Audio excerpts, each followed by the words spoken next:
members, a growing segment of California's workforce is economically stranded. Because of inflated and predominantly rising housing and living costs, low-wage and entry-level workers must now work an unsustainable number of hours per week just to meet the demand of these costs. This has trapped these workers in a cycle of working poverty, which allows them none of the economic mobility that their predecessors enjoyed only a few decades ago.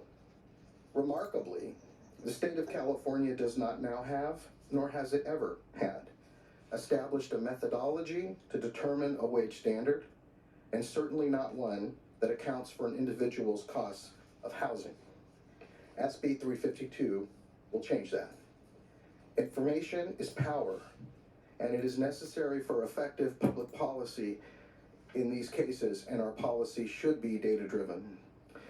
I represent some of the poorest and most disadvantaged communities in the state, and I believe that our social contract is broken. This segment of California's overall workforce are not progressing. They are not gaining, they are not saving, building wealth, securing their housing and basic needs, never mind advancing the market value of the most important thing we can give in life besides our love, which is our labor. Furthermore, they certainly do not have the opportunity or time to take advantage of so many of the social safety net programs for self-advancement, skill development, and education that we often tout in this state. These workers are having to work more and more to just keep their head above water, many working 80 to 90 hours per week, and yet they still cannot afford basic housing. Current data informs us that the state of California has one of the nation's highest and most generous minimum wages at $15.50 an hour, but still suffers at the same time from one of the nation's highest poverty rates due to high living expenses primarily driven by housing and childcare costs. By gathering data, we can begin to understand the scope of this problem. It is long past time that the state must honestly assess what working poverty looks like in the state of California in order to address that. With me today are Daniela Bautista from United Ways of California, and from United Way Bay Area, TaShon Thomas, Director of Public Policy. Following their testimony, Mr. Chairman and members, I would respectfully ask for an aye vote. Okay, thank you, Senator. We'll ask the lead support witnesses to come forward in whatever order you wish and identify yourself. You'll have 3 minutes each to present. Thank you. Thank you. Good afternoon, Mr. Chair and members of the committee. My name is Daniela Bautista, and I'm with United Ways of California. Our organization represents the statewide network of all local United Ways covering all counties. And we are proud sponsors of SB 352, which would direct the California Workforce Development Board, the Secretary of Labor and Workforce Development, and the Director of Housing and Community Development to create a living wage formula. According to the Real Cost Measure, which is our study on what it takes households to meet basic needs in the state, 1 in 3 Californians struggle to make ends meet. To put that in perspective, of the estimated 11 million working families that call California home, 3.5 million do not make enough to afford basic necessities. In the state of California, a minimum wage earner would have to work more than 2 full-time jobs to afford a 1-bedroom apartment in most major markets. Coupled with inflation, the cost of living has far outpaced wages in the Golden State, but by how much and where can Californians use more support?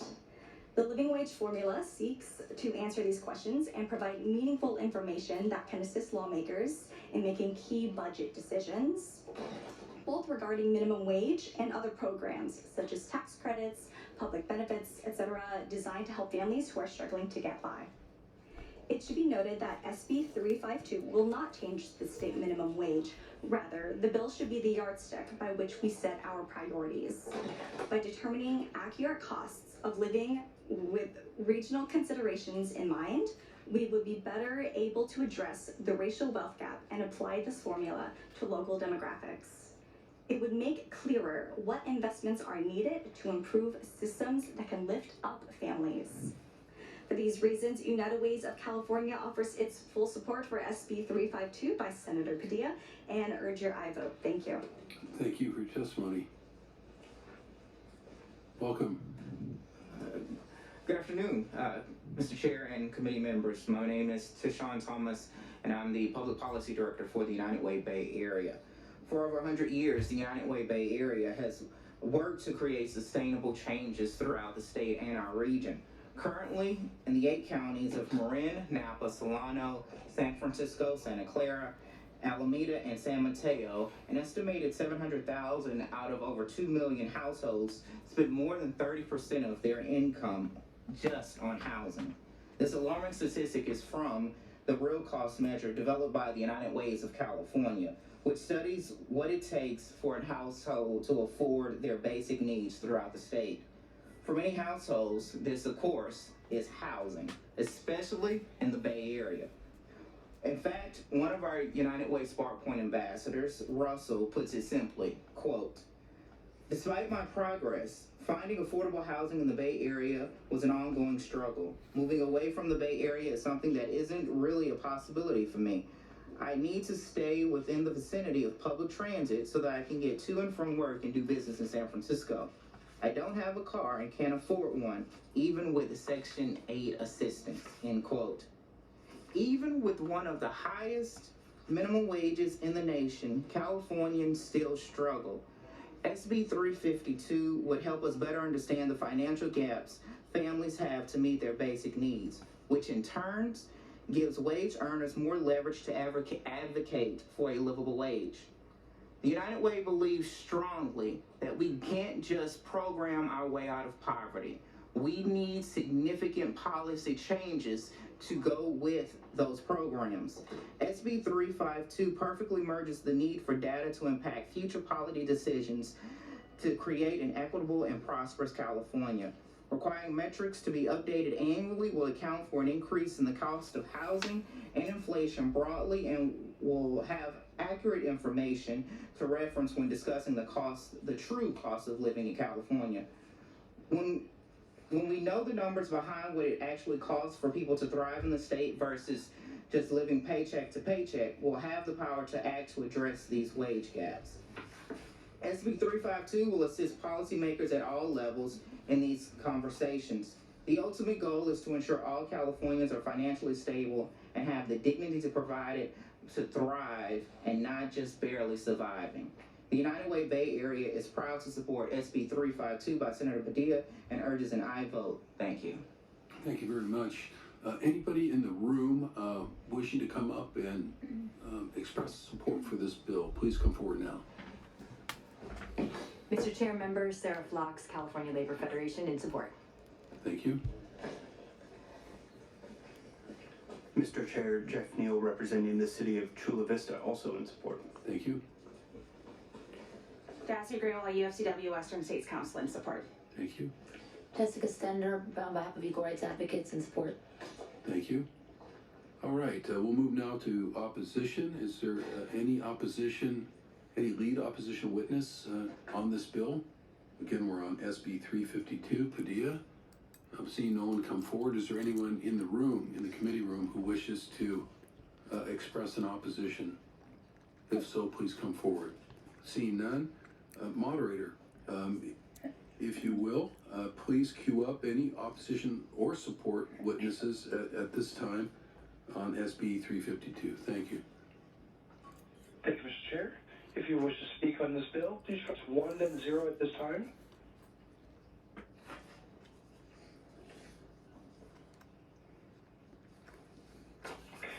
Mr. Chair, we have no one wishing to speak at this time. Thank you, moderator. Great job. Not that we don't want public comment, but this has been a long committee meeting. Okay. We're going to come back to the committee, and let me ask members of the committee if there are any comments or questions for the author or otherwise. Senator Small-Cuevas. I just want to say thank the author for this bill. I remember being a part of the Raise the Wage campaign, and we were fighting for $15, and back then we knew 15 wasn't even enough. So we have a long way to go, and this bill will help us continue to get there to the right place for workers. Thank you. Senator. Yeah, I also want to thank the author. Every time it was, in the past, it had been minimum wage. Let's raise the minimum wage. And you just kept running into what my colleague said, that minimum wage was so far below what was needed that it triggered the living wage movement, because you really needed something more than what legally was the minimum you could pay to actually what, as a human being, you needed in order to be able to survive. So we should have thought of that a long time ago, what you're doing, but thank you very much. Appreciate it. Thank you, Senator. And I would just say to the author, thank you for your leadership. There's so much intersectionality with this, between this issue and other issues that we're dealing with throughout the legislature and committee room after committee room as you speak, as I speak. Student debt, because you can't work 32 hours or 40 hours a week anymore, even if you're willing to do that at a minimum wage job and cover your costs, even your housing costs alone, let alone basic tuition, is just one of many, many examples. The equity issues that we've heard about earlier today, the intersectionality there about the disproportionate impact because of the fact that minimum wage earners tend to be in particular demographics. So I think the tragedy is, when you look back on it, it's hard for me to explain this to very young people, that my generation was able to work 32 hours at minimum wage, work your way through a college education, buy groceries, pay tuition, and literally rent an apartment and make a decision whether you even wanted to have a roommate, let alone having to be forced to have 5 or 6 of them in a single place. So I think what you're doing is really the first step, and I'm quite sure that's what you have in mind, to further exposing this problem so we can set the foundation for going even further in the future, and appreciate your efforts to do that. If you'd like an opportunity to close. Grateful to you, Mr. Chairman, for your leadership and for your comments. I think I couldn't have said it better. I think it's important that we, as a legislative body, grapple with the reality of working poverty and acknowledge, although very uncomfortable, the absolute obvious fact that literally under our feet there are developing 2 separate California economies. And the folks at the entry level of this working economy are stranded, but our demand for their labor isn't going away. Unless Californians are going to stop going to movies, buying groceries for fresh produce, and doing a host of other things that we take for granted, their labor, the demand for the work that these folks do, is never going away. But their relative power in the marketplace has been incrementally diminishing for decades. I call them the invisible workforce. And I don't think that any of California's workforce should be invisible. Well, thank you. And we'll ask the assistant now to call the roll call. We need a motion. Oh, we need a motion. I thought we had one. I apologize. So moved. Been doing that all day. Thank you, Senator. We do have a motion now by Senator Smallwood-Cuevas. File item number 3, SB 352. The motion is due pass, but first re-refer to the Committee on Housing. Senator Cortese. Aye. Cortese, aye. Senator Wilk. Senator Durazo. Aye. Durazo, aye. Senator Laird. Senator Smallwood-Cuevas. Aye. Smallwood-Cuevas, aye. This bill is on call and currently has 3 aye votes. All right, 3 votes is enough to get out in this committee, but we're going to keep it open for the remaining members. Senator Laird for sure is coming back. So we will move on.